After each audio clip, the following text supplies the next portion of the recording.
તો રામ રામ બધાને. તો ફરીથી એક નવા બ્લોગમાં તમારું સ્વાગત છે. તો તમને લાગતું હશે કે આજ ભૈયા ગાડીમાં જેમ બેઠા, પણ ગાડી લઈને આપણે જવાનું છે દવાખાને. ભાઈને બતાવવા.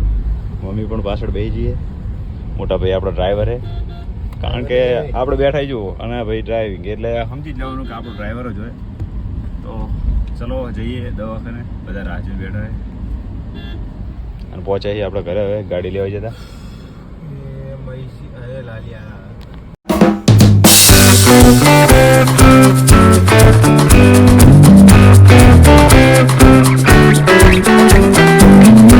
તો ફાઇનલી દવાખાને પહોંચી ગયા છીએ. હવે લઈ ગયા છે સારવાર માટે ને ભાઈ મૂક્યા હજુ ગાડી પાર્ક કરે. સારી છે દવાખાનું, સાહેબ કૃપા. ચલો અંદર જઈએ. ખબર પડી કે મોટી સોનોગ્રાફી કરવાની તો બાકી છે, તો એના માટે બધા જવાના છે સોનોગ્રાફી કરાવવા. પછી સોનોગ્રાફી કરાવીને પછી બતાવવાનું છે કે શું થાય છે. તો ડોક્યુમેન્ટ સુધી બનાવે છે શું થાય છે, અને કોમેન્ટ કરજો કે બને તારી બધું સારું થઈ જાય. થઈ ગઈ છે થઈ ગઈ છે અને ભાઈ બધા આવી ગયા છે. ભાઈની આ બાજુ બેઠા છે. ચિરાગ પણ એના મામાના ઘરે આવી ગયો હોય. હા ચિરાગ, ચિરાગ ચાચી વખતે જઈને આવ્યો તું? જઈને આવ્યો? ચિરાગ પણ થોડો બીમાર થઈ ગયો હમણાં, એના મામાના ઘરે આવ્યા ત્યારથી.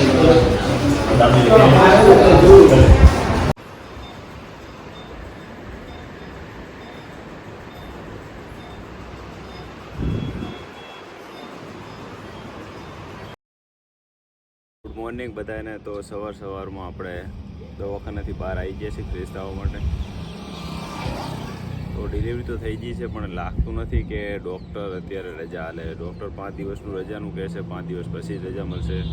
આજે બીજો દિવસ છે ને હું બીજા દિવસે શૂટ કરું છું વિડીયો, કારણ કે કામમાં નહીં છે તો વિડીયો બનાવવાનું. આ ટ્રાફિક ને થોડુંક એના કારણે વોઇસ બરોબર નહીં આવતો હોય. આ બાજુ જો, બાજુ હોસ્પિટલ છે. તો રાધનપુર આસપાસનું કોઈ પણ વ્યક્તિ હોય તો કોમેન્ટ કરજો. અહીંયા દવાખાનું તો કમ્પ્લીટ છે, પણ ખાવા પીવાની વ્યવસ્થા બરોબર નથી, કારણ કે હોટલનું ભાવતું નથી ને એવું બધું સેટ નહીં થતું. કારણ કે મારા માટે તો પહેલી વાર જ છે, 5 દિવસ હું બહાર ક્યાંય રહ્યો જ નથી, અને એ પણ દવાખાનામાં તો ક્યારેય નહીં. હું ખુદ કદી દવાખાનામાં નથી રહ્યો. મમ્મી, પાયલ બધા દવાખાનામાં છે અત્યારે. પાયલની તબિયત સારી છે અત્યારે. તો જોઈએ હવે કેટલા દિવસ સુધી એને બને ત્યાં સુધી બુધવારે રજા આપી દેશે. આજે તો હજુ સોમવાર થયો છે. તો ચલો આજ માટે આટલું જ.